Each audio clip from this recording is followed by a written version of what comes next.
ఆంధ్రాలో సంక్రాంతి అంటేనే కోడి పందాలు స్పెషల్ అట్రాక్షన్. ప్రతి ఒక్కరూ తమ కోళ్లను బరిలోకి దింపాలని ప్రతి ఒక్కరూ తహతహలాడతారు.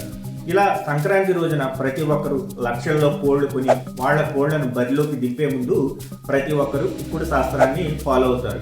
ఏమిటి ఈ కుక్కుడు శాస్త్రం? ఈ కుక్కుడు శాస్త్రం ఏ కోడిపై గెలుస్తుంది అనేది క్లియర్గా దీంట్లో చెప్పబడుతుంది. అలాగే దీంట్లో చాలామంది నిష్ణాతులు అయినటువంటి వారు కూడా ఉంటారు. ఈ లక్షల్లో కొన్న కోళ్లను ఈ కుక్కుడు శాస్త్రం ఆధారంగా బేస్ చేసుకుని వాళ్ళ కోళ్లను బరిలోకి దింపుతారు.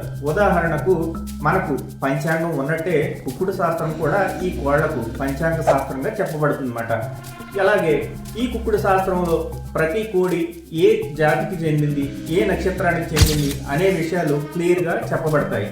అలాగే ఒక కోడిని వేరే కోడితోటి బరిలోకి దింపే ముందు ఏ దిశలో ఎంత టైంలో దింపాలి అనేది ఈ కుక్కుడు శాస్త్రంలో చెప్పబడుతుంది.